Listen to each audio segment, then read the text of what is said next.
मैंने स्टार्ट कर दिया है दोस्तों वर्ब।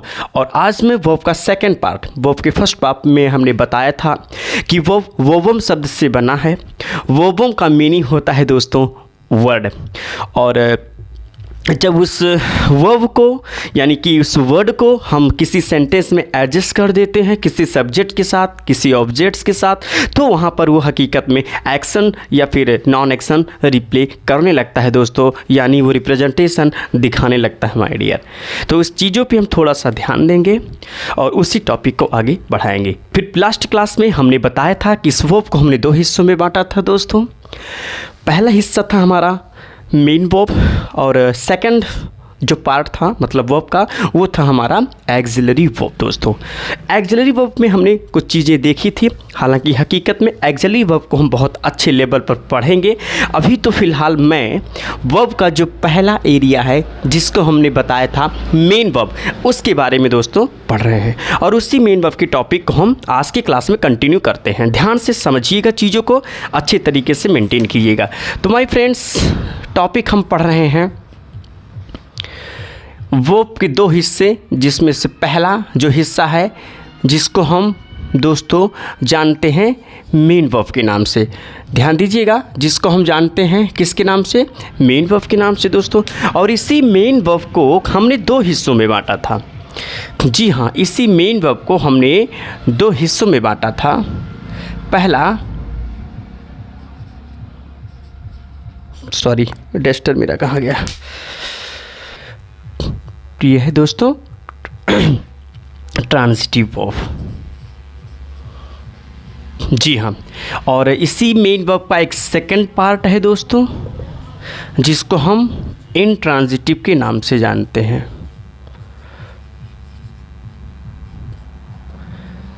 इंट्रांजिटिव वर्ब के नाम से दोस्तों जानते हैं। जी हाँ, 2 वर्ब है, ट्रांजिटिव वर्ब और इंट्रांजिटिव वर्ब। अब एक चीज आपको बताना चाहूँगा दोस्तों, आप यहाँ आप खुद देख सकते हैं, यहाँ आप खुद देख सकते हैं माय डियर। 1 मिनट, थोड़ा सा ये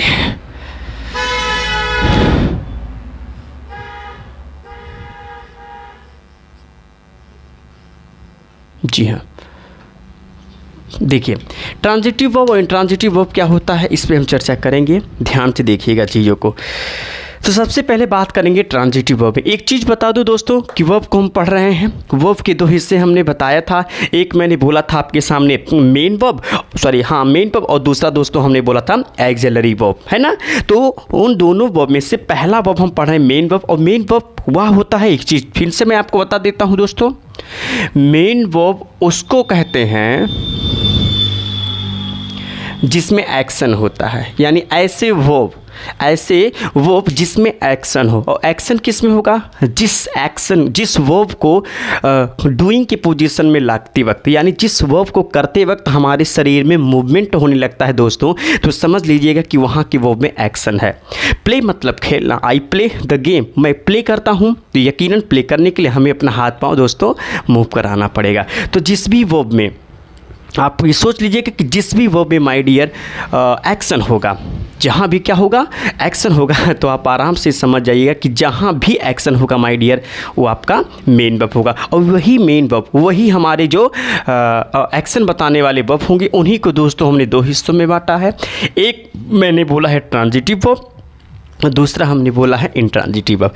किसी सेंटेंस में दोस्तों कैसे आप आइडेंटिफाई करोगे कि कौन ट्रांजिटिव वर्ब होता है, कौन इंट्रांजिटिव वर्ब होता है, इसका बहुत शानदार तरीका है। चलो इस चीज़ को समझते हैं। एक चीज़ बता दूँ दोस्तों, ध्यान दीजिएगा, एक चीज़ बता दूँ, जैसा कि हम सभी जानते हैं कि जो भी सेंटेंस हो, हर सेंटेंस, जो भी सेंटेंस आता है मेरे सामने दोस्तों, हर सेंटेंस की शुरुआत हम दोस्तों किससे करते हैं, सब्जेक्ट से करते हैं।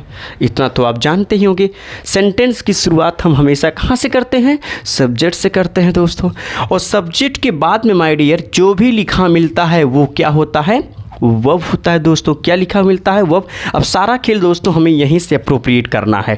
मैंने कहा जो सबसे पहले लिखा होगा वो सब्जेक्ट होगा, सब्जेक्ट के ठीक तुरंत बाद माय डियर जो भी लिखा होगा हकीकत में वो क्या होगा, हकीकत में दोस्तों वो क्या होगा, वर्ब होगा।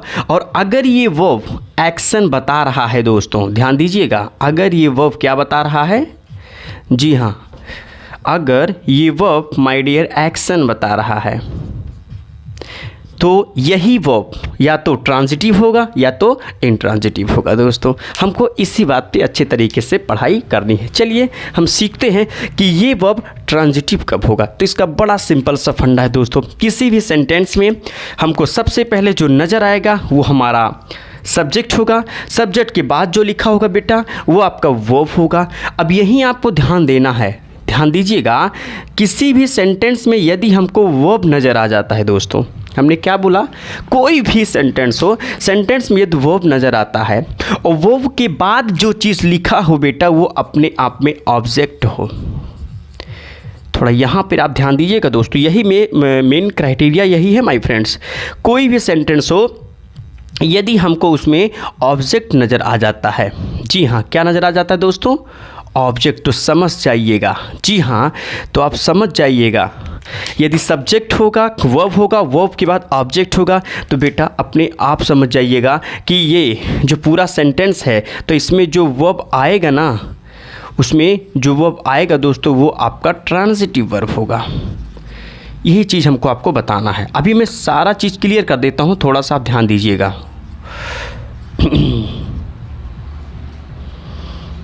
वो दोस्तों आपका कौन सा वर्ब हो जाएगा, जी हाँ, ट्रांजिटिव वर्ब। इसको थोड़ा सा दिमाग में रख लीजिएगा। मैंने कहा क्या, ध्यान से पहले समझिए। हमने कहा कि कोई भी सेंटेंस हो उसमें सबसे पहले सब्जेक्ट नज़र आएगा दोस्तों, उसके बाद वर्ब नज़र आ जाएगा, वर्ब के बाद माय डियर अगर ऑब्जेक्ट नज़र आता है, एक चीज़ बता दूँ, इसको भी ध्यान दीजिए, सेंटेंस में जो सब्जेक्ट होगा, जो वर्ब होगा, वर्ब के बाद यहाँ पर तीन चीज़ें आ सकती हैं, या तो ऑब्जेक्ट आ सकता है, या तो कॉम्प्लीमेंट आ सकता है, या तो एडवर्बियल फ्रेज आ सकता है। तीन चीज़ें दोस्तों आ सकती हैं। मैं यहाँ राइट कर देता हूँ, किसी भी सेंटेंस में वर्ब के बाद, थोड़ा सा यहाँ पर आप ध्यान दीजिएगा, वर्ब के बाद तीन चीज़ें आ सकती हैं दोस्तों। किसी भी सेंटेंस में वर्ब के बाद हमारे सामने तीन चीज़ें आ सकती हैं। अगर हमारे सामने आ सकता है ऑब्जेक्ट, या फिर माय फ्रेंड्स हमारे सामने आ सकता है कॉम्प्लीमेंट, या फिर दोस्तों हमारे सामने आ सकता है एडवर्बियल फ्रेज। मैं सबके बारे में डिस्कस करूंगा माय फ्रेंड। किसी भी सेंटेंस में सबसे पहले जो लिखा होगा दोस्तों वो सब्जेक्ट होगा, सब्जेक्ट के बाद जो लिखा होगा वो वर्ब होगा, और वर्ब के बाद ध्यान दीजिएगा, वर्ब के बाद माय डियर ऑब्जेक्ट आ सकता है, या कॉम्प्लीमेंट आ सकता है, और या फिर एडवर्बियल फ्रेज आ सकता है। इतना आपको ध्यान देना होगा। तो मैं बता क्या रहा हूँ, किसी भी सेंटेंस में वर्ब के बाद यदि ऑब्जेक्ट आता है तो समझ लीजिएगा कि वो ट्रांजिटिव वर्ब होगा, लेकिन अगर कॉम्प्लीमेंट आता है या एडवर्बियल फ्रेज आता है तो दोस्तों किसी भी कीमत पर वो ट्रांजिटिव वर्ब नहीं होगा मेरे प्यारे दोस्तों। इसी चीज़ को आपको ध्यान देना होगा। तो बस इतना आपको ध्यान, वर्ब के बाद ऑब्जेक्ट आएगा तो ट्रांजिटिव वर्ब है, ऑब्जेक्ट नहीं आएगा तो ट्रांजिटिव वर्ब नहीं है। अब मैं आपको बताऊंगा, कुछ बच्चों के दिमाग में कंफ्यूजन होगा कि सर हम कैसे आइडेंटिफाई करेंगे कि सेंटेंस में वर्ब के बाद ऑब्जेक्ट आया है या नहीं आया है। बहुत अच्छा क्वेश्चन है, क्योंकि हकीकत में देखा जाए तो कन्फ्यूजन हो सकता है। उसी कन्फ्यूजन को हम आपके सामने दूर करेंगे। ध्यान दीजिएगा, मैंने कहा क्या, किसी भी सेंटेंस में सब्जेक्ट, वर्ब, ऑब्जेक्ट होगा, और ऑब्जेक्ट यदि है तो उसमें आया हुआ वर्ब दोस्तों कौन सा वर्ब हो जाएगा, ट्रांजिटिव वर्ब। अब हम आपको बताएंगे कैसे आप आइडेंटिफाई करोगे सेंटेंस में कि वो ऑब्जेक्ट वहाँ पर है या नहीं है। बहुत सिंपल सा सलूशन है माय डियर, आइए समझते हैं। देखिए, यदि सेंटेंस में वर्ब के बाद, मैंने क्या कहा दोस्तों, वर्ब के बाद जो चीज़ लिखा है दोस्तों वो आंसर देता है वाट का। ध्यान दीजिएगा, वो आंसर देता है वाट का दोस्तों, या फिर आंसर देता है किसका, हुम का। इतना आपको दिमाग लगाना होगा माय डियर। मैंने कहा कि कोई भी सेंटेंस हो, अगर किसी सेंटेंस में वर्ब राइट किया गया हो, वर्ब के बाद जो चीज़ लिखा हो वो आंसर दे किसका, वाट का, या फिर आंसर दे किसका, हुम का, तो समझ लेना मेरे प्यारे दोस्तों वो वहाँ पर ऑब्जेक्ट है। एक चीज़ बता दूँ, ऑब्जेक्ट का प्रयोग हम हमेशा नॉन लिविंग के लिए करेंगे। इस चीज़ को भी मैं आपको अच्छे से बता देता हूँ। ऑब्जेक्ट का प्रयोग माय डियर हमेशा नॉन लिविंग के लिए करेंगे, और हुम का प्रयोग, वाट का प्रयोग दोस्तों हमेशा नॉन लिविंग के लिए करेंगे, और हुम का प्रयोग हमेशा लिविंग के लिए करेंगे। मतलब सिंपल सा है, कोई भी सेंटेंस हो, यदि वर्ब के बाद जो यहाँ लिखा होगा अगर वो नॉन लिविंग है तो उसकी जगह पे व्हाट रखिएगा, अगर वो लिविंग है तो उसकी जगह पे होम रखिएगा।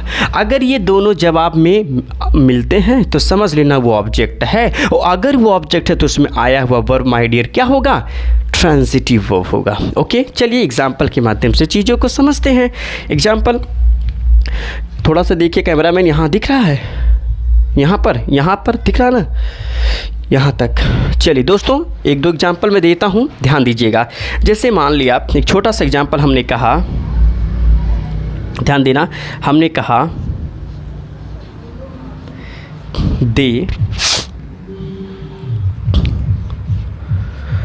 They wrote uh letter. यहाँ थोड़ा सा सोचिएगा माय फ्रेंड्स, अगर इस सेंटेंस को देखें तो आप सभी को मालूम होगा इसमें ये जो सबसे पहले लिखा है दोस्तों ये सब्जेक्ट है। क्या है, अगर मैं इसकी बात करूँ तो ये जो सबसे पहले लिखा है ये क्या है, सब्जेक्ट है। और इसके बाद ये जो लिखा माय फ्रेंड्स, रोट मतलब लिखना। अभी काम एक बात बताइए दोस्तों, मैं लिख रहा हूँ तो मेरे पाँव में, सॉरी मेरे हैंड में, आई मीन मेरे इस क्लास में मूवमेंट हो रहा दोस्तों कि नहीं हो रहा है। अगर मैं लिख रहा हूँ तो मूवमेंट हो रहा है, यानी इस रोट की बात करूँ तो इसमें मूवमेंट होगा। यानी यहाँ पर ये जो रोट लिखा है माय फ्रेंड्स ये एक्शन वर्ब है, और अगर एक्शन वर्ब है तो मेन वर्ब होगा। मैंने कहा ना इसमें एक्शन बता रहा दोस्तों, एक्शन वर्ब भी कहते हैं इसको, यानी ये एक्शन वर्ब है। और एक्शन वर्ब के बाद जो चीज़ लिखा, जैसे एक्शन वर्ब के बाद यहाँ क्या लिखा दोस्तों, अ लेटर। और मैंने कहा क्या, कोई भी सेंटेंस हो, वर्ब के बाद दोस्तों जो चीज़ लिखा है, बस इतना आपको ध्यान देना है कि वर्ब के बाद जो चीज़ लिखा है दोस्तों, अगर वो नॉन लिविंग है तो उसकी जगह व्हाट रखेंगे, अगर वो लिविंग है तो उसकी जगह होम रखेंगे माय डियर। अब आप बताएं लेटर लिविंग है कि नॉन लिविंग है। लेटर पत्र, लेटर हमसे बात कर सकता है। वर्ब के बाद लिखा गया ऐसा वर्ड जो बोल चाल सके, जो बोल सके, बातें कर सके, वो लिविंग होगा, और जो ना बोल सके वो नॉन लिविंग होगा। लेटर हमसे बात कर सकता है, आपसे बात कर सकता है नहीं, इसका मतलब लेटर दोस्तों यहाँ नॉन लिविंग है। और अगर ये नॉन लिविंग है तो इसकी जगह कौन सा शब्द रखेंगे, व्हाट रखेंगे। अभी काम करता हूँ माय फ्रेंड्स, मैं इसकी जगह व्हाट रख लेता हूँ। मैंने यहाँ पर रख लिया माय फ्रेंड्स व्हाट, और इससे प्रश्न पूछा दे रोट व्हाट। दे मतलब वे, रोट मतलब लिखे, और व्हाट मतलब क्या। मैं किसी से क्वेश्चन पूछूं दे रोट व्हाट, वे क्या लिखे, तो आंसर में मिलेगा अ लेटर। यानी माय फ्रेंड्स यहाँ पर व्हाट अ लेटर का जवाब दे रहा है, दे रहा ना माय फ्रेंड्स। इसका मतलब इसमें रोट शब्द अपने आप में माय फ्रेंड्स कौन सा वर्ब होगा, जी हाँ ट्रांजिटिव वर्ब होगा माय फ्रेंड्स। उम्मीद करते हैं कि आपको समझ में आ गया होगा। एक और एग्जांपल देता हूँ, ध्यान दीजिएगा। जैसे मान लिया मैं इधर राइट कर देता हूँ, थोड़ा सा आप समझ लीजिएगा। हमने कहा हमने कहा यू कॉल अस। अब अगर इस क्वेश्चन को देखें दोस्तों, यू कॉल अस, मैं इसकी बात करूँ तो इसमें यू जो लिखा है माय फ्रेंड्स, ये यू अपने आप में सब्जेक्ट है बेटा। इस कॉल की बात करें, कॉल मतलब बुलाना, मैं किसी को यहाँ से बुलाऊंगा ए इधर आओ, तो यहाँ पे मूवमेंट हो रहा है। इसका मतलब दोस्तों इस कॉल में भी क्या है, एक्शन है, यानी ये भी मेन वर्ब होगा। अब इसकी बात अस का मतलब क्या होता है दोस्तों, आप बताइए। हमें की बात, यानी मैं लिविंग हूँ, अगर लिविंग है तो इसकी जगह पर कौन सा शब्द रखेंगे माय फ्रेंड्स, होम। अभी काम करता हूँ मैं, इसकी जगह रख दिया होम, और मैं प्रश्न पूछने का काम करूंगा, यू कॉल होम। होम मतलब किसे, यू मतलब तुम, कॉल मतलब बुलाए, होम मतलब किसे, तुम किसे बुलाए, आंसर में मिलेगा हमें। यानी यहाँ पर भी होम आंसर दे रहा दोस्तों। और अगर होम यहाँ आंसर दे रहा है दोस्तों तो बस आपको तुरंत समझ जाना है कि यहाँ पर कॉल शब्द भी अपने आप में टीवी यानी ट्रांजिटिव वर्ब है माय डियर। समझ में आ गया है? यदि समझ में आ गया माय डियर तो प्लीज़ इसको पहले नोट करें, फिर हम इंट्रांजिटिव वर्ब की तरफ चलते हैं। बहुत अच्छे अच्छे एग्जाम्पल देकर के मैं आपको समझाऊंगा। एक काम करिए, पहले इतना आप नोट करिए जल्दी से।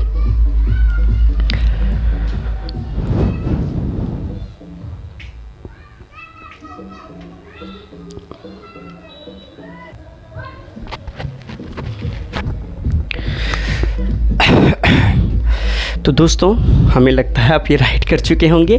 चलिए लेवल को आगे लेकर के चलते हैं। समझ में आ गया होगा, सब्जेक्ट के बाद वर्ब होगा, वर्ब के बाद ऑब्जेक्ट, अगर इन दोनों का आंसर मिलेगा तो समझ लेना वहाँ पर जो वर्ब है माय फ्रेंड्स वो ट्रांजिटिव वर्ब है। अब मैं इंट्रांजिटिव वर्ब की तरफ बात करूँगा, थोड़ा सा ध्यान दीजिएगा। ओके चलिए मैं इसको इरेज करता हूँ माय फ्रेंड्स। नोट कर चुके होंगे, चलिए अच्छी बात है। चलिए अब मैं बात करूंगा दोस्तों ट्रांजिटिव वर्ब की तरफ। जी हाँ, बात मैं करूंगा किसकी तरफ? ट्रांजिटिव वर्ब की तरफ, सॉरी इंट्रांजिटिव की तरफ। दोस्तों ये समझ में आ रहा तो प्लीज़ एक बार लाइक कर दीजिएगा, चैनल को शेयर भी कर दीजिए दोस्त, ताकि आपके माध्यम से हमारे सब्सक्रिप्शंस में वृद्धि हो। और लाइक करिएगा, शेयर करेंगे तो मेरा भी फ़ायदा होगा माय फ्रेंड्स, मेरा भी ऊर्जा बना रहेगा। चलिए ध्यान दीजिएगा, मेहनत करिए, मेहनत से बढ़ के कुछ नहीं है माय डियर। चलो फिर देखते हैं अगला जो वर्ड है intransitive. It's a very simple my friends. अभी मैंने एक स्ट्रक्चर आपके सामने बताया कि अगर हमारे सामने सबसे पहले जो लिखा मिलता है वो सब्जेक्ट होता है, सब्जेक्ट के बाद माय डियर जो लिखा होता है वो वर्ब होता है। ओके, वर्ब के बाद जो चीज़ लिखा होगा, अच्छा यही वर्ब मैंने बताया भी कि अगर इस वर्ब में एक्शन है, यदि इस वर्ब में दोस्तों एक्शन है, फिर से मैं लिख देता हूँ ACTION, एक्शन है तो समझ लेना वो मेन वर्ब होगा। और जो एक्शन बताएगा दोस्तों, मेन वर्ब भी एक्शन बताएगा, और यही दो टाइप्स के होते हैं, ट्रांजिटिव इंट्रांजिटिव। जो एक्शन बताएगा वही या तो ट्रांजिटिव होगा, वही इंट्रांजिटिव होगा। अब दोस्तों मैंने कहा ना वर्ब के बाद, मैंने अभी ट्रांजिटिव वर्ब में क्या बताया कि वर्ब के बाद जो चीज़ आएगा दोस्तों वो क्या होगा? ऑब्जेक्ट होगा। उसी का उल्टा इंट्रांजिटिव है। किसी भी सेंटेंस में वर्ब के बाद हमको लिखा नज़र ना आए, बहुत सिंपल है दोस्तों। मैंने कहा जो भी सेंटेंस लिखा होगा उसमें जो सबसे पहले लिखा होगा वो सब्जेक्ट होगा, सब्जेक्ट के बाद जो लिखा होगा माय डियर वो वर्ब होगा, वर्ब के बाद हमको नहीं नज़र आना चाहिए ऑब्जेक्ट। बस इतना आपको दिमाग में रखना होगा, इतना आपको दिमाग में रखना होगा माय डियर। मैंने क्या कहा? ट्रांजिटिव वर्ब में हमने क्या बताया कि वर्ब के बाद जो चीज़ लिखा होगा अगर वो ऑब्जेक्ट होगा तब तो वहाँ पर आया हुआ वर्ब ट्रांजिटिव वर्ब होगा। लेकिन वर्ब के बाद लिखा गया वर्ड अगर वो ऑब्जेक्ट नहीं है तो इसका मतलब उसमें जो वर्ब है माय फ्रेंड्स वो क्या होगा? इंट्रांजिटिव वर्ब होगा। और अभी मैंने बताया जो ऑब्जेक्ट वही होगा, बेटा ध्यान दीजिएगा, ऑब्जेक्ट वही होगा जो आंसर देगा किसका? व्हाट का या फिर होम का। बस इतना आपको दिमाग में रखना है। इसका मतलब बेटा जो ऑब्जेक्ट, कोई चीज़ ऑब्जेक्ट कब नहीं होगा? जो आंसर नहीं देगा व्हाट का, आंसर नहीं देगा होम का। यानी इट्स वेरी सिंपल, किसी भी सेंटेंस में वर्ब के बाद जो चीज़ लिखा होगा अगर वो ना तो व्हाट का आंसर देता है ना तो होम का आंसर देता है तो हकीकत में वो किसी भी कीमत पर ऑब्जेक्ट नहीं है। जो व्हाट का आंसर ना दे, होम का आंसर ना दे तो वो किसी भी कीमत पर ऑब्जेक्ट भी नहीं होगा। और जब ऑब्जेक्ट नहीं होगा तो 100% वहाँ पे जो वर्ब आएगा दोस्तों वो इंट्रांजिटिव वर्ब होगा। जी हाँ माय फ्रेंड्स, दिख रहा है कैमरामैन? यहाँ दिख रहा है, चलिए अच्छी बात है। वहाँ पर दोस्तों इंट्रांजिटिव वर्ब होगा।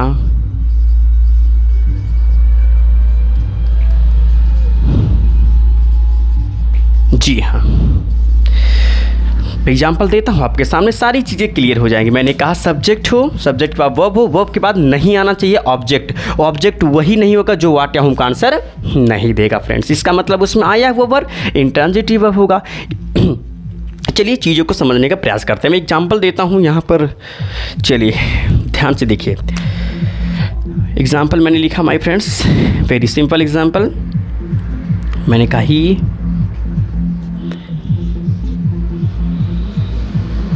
goes to school। बहुत सिंपल से एग्जाम्पल मैंने लिखा दोस्तों। मैंने कहा क्या, आइए समझते हैं। देखिए इसमें ये जो सबसे पहले लिखा है ये सेंटेंस का सब्जेक्ट है बेटा। क्या है? सब्जेक्ट है। और इसके बाद ये जो लिखा है गोस, यकीनन गो का मतलब क्या होगा माय फ्रेंड्स? जाना। अब मैं यहाँ से वहाँ तक जाऊँगा या आपके पास तक आऊँगा तो यकीनन मेरे पैर हिलेंगे, यानी मेरे पैर में मूवमेंट होगा दोस्तों। यानी इस गो में आप बताइए एक्शन है या नहीं है? 100% एक्शन है। और अगर एक्शन है तो यही जो एक्शन होगा वही मेन वर्ब होगा, और मेन वर्ब को ही ट्रांजिटिव या इंट्रांजिटिव बताया जा सकता है। यानी अगर इसमें एक्शन है तो ये या तो ट्रांजिटिव होगा या तो इंट्रांजिटिव होगा।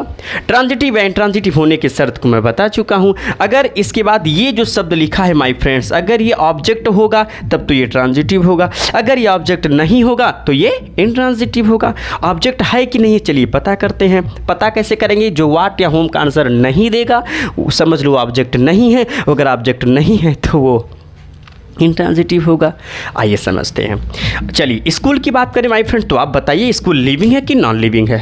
हाँ, स्कूल आपसे बात करेगा, स्कूल आपसे कहेगा आ जाओ रमेश, आ जाओ मेरे पास बैठ के पढ़ लो। पॉसिबल है?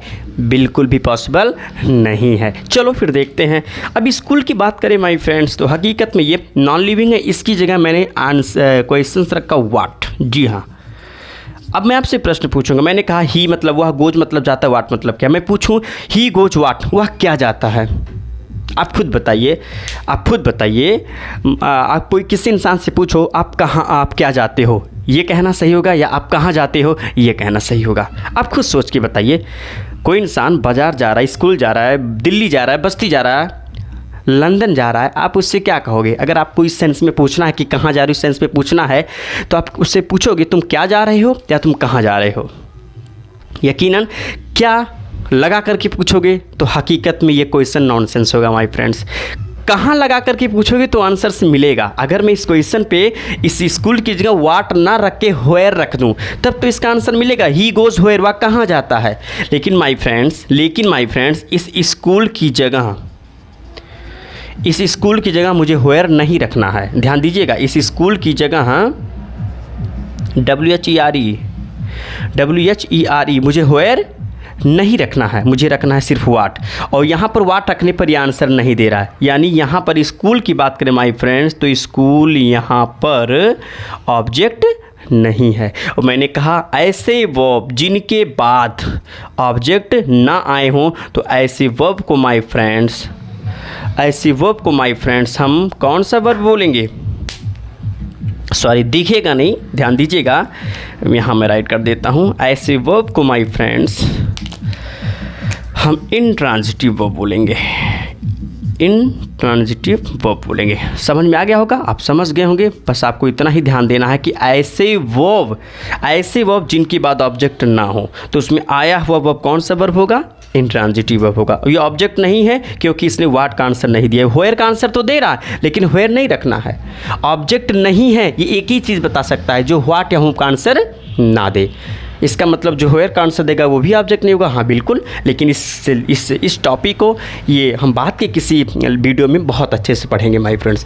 तो मैंने क्या कहा, यहाँ पर स्कूल वाट का आंसर नहीं दे रहा है, होयर का आंसर दे रहा, और जो वाट का आंसर देगा वही ऑब्जेक्ट होगा। यानी स्कूल और वाट का आंसर नहीं दिया, यानी स्कूल यहाँ पर ऑब्जेक्ट नहीं है माय फ्रेंड्स। और अगर वर्ब के बाद लिखा गया ऑब्जेक्ट नहीं है, तो उसमें वर्ब कौन सा वर्ब होगा?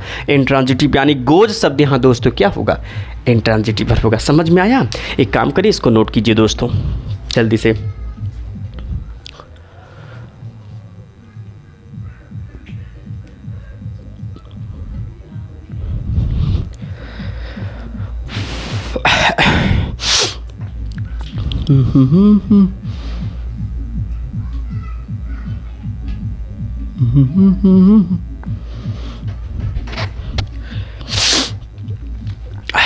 एक एग्जाम्पल और देता हूँ दोस्तों, इसको नोट कर देख लीजिए। जैसे हमने कहा सी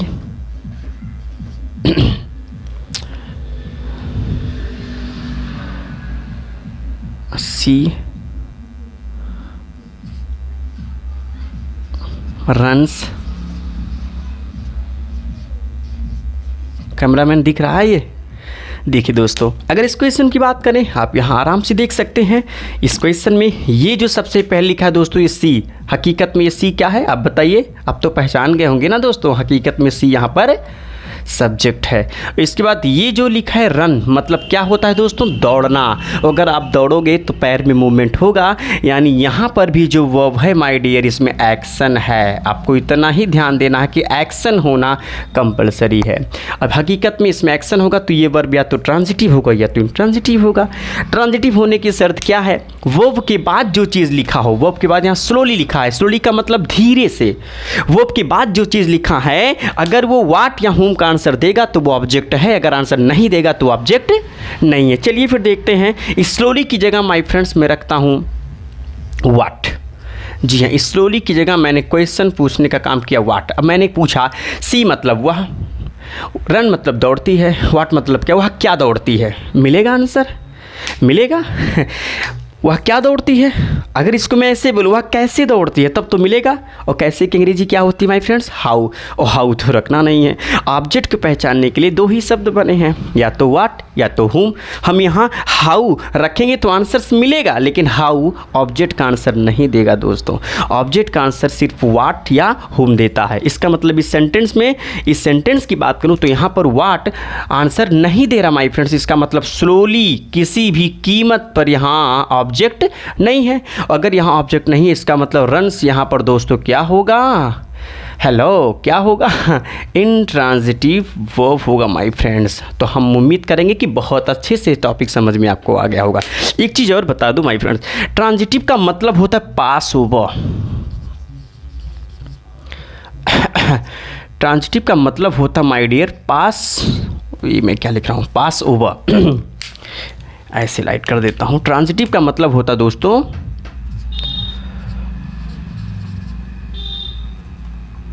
पास ओवर।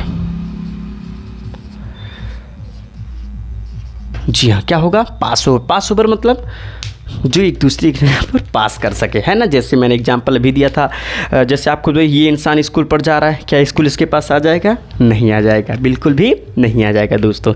इस चीज़ को थोड़ा सा ध्यान दीजिएगा। इसके पहले जो एग्जांपल्स हमने दिया होगा आप वहाँ देख सकते हैं, जैसे दे कालस, यू कालस, अभी मैंने एग्जांपल दिया था। ओ तुम मुझे बुलाए, मैं उसके पास जा सकता हूँ, मेरे पास आ सकता है। उसमें पासिंग ओवर हो रहा माय फ्रेंड्स। जहाँ पे पास ओवर की बात होगी समझ लेना वो ट्रांजिटिव होगा। I play a ball, I play what, में क्या खेलता हूँ, एक गेंद खेलता हूँ। यकीनन गेंद हमारे और आपके पास हो सकता है, लेकिन स्कूल पास हो सकता है, बिल्कुल भी नहीं। तो इसीलिए ट्रांजिटिव वर्ब में पास ओवर छिपा, मतलब ट्रांजिटिव का मीनिंग होता माय फ्रेंड्स पास ओवर। और जहाँ भी पास ओवर की बात होगी वो ट्रांजिटिव वर्ब होगा। दोस्तों कैसा लगा हमारा लेक्चर, जरूर इसको कमेंट बॉक्स में कमेंट करके बताइएगा। और अगर आप इसको ध्यान से अच्छे से देखे होंगे तो 100% कह रहा हूँ ट्रांजिटिव और इंट्रांजिटिव की शिकायत एकदम से आपकी ख़त्म हो जाएगी माय फ्रेंड। इसको लेकर के और भी कुछ इंपॉर्टेंट टिप्स हैं जिसको मैं वर्ब के तीसरे लेक्चर में लेकर के आपके सामने मौजूद रहूँगा माय फ्रेंड्स। तब तक के लिए आप सभी को प्यार फिर से दिल से अखिलेश दुबे का प्यार भरा नमस्कार my friends. Good night my dear, love you all.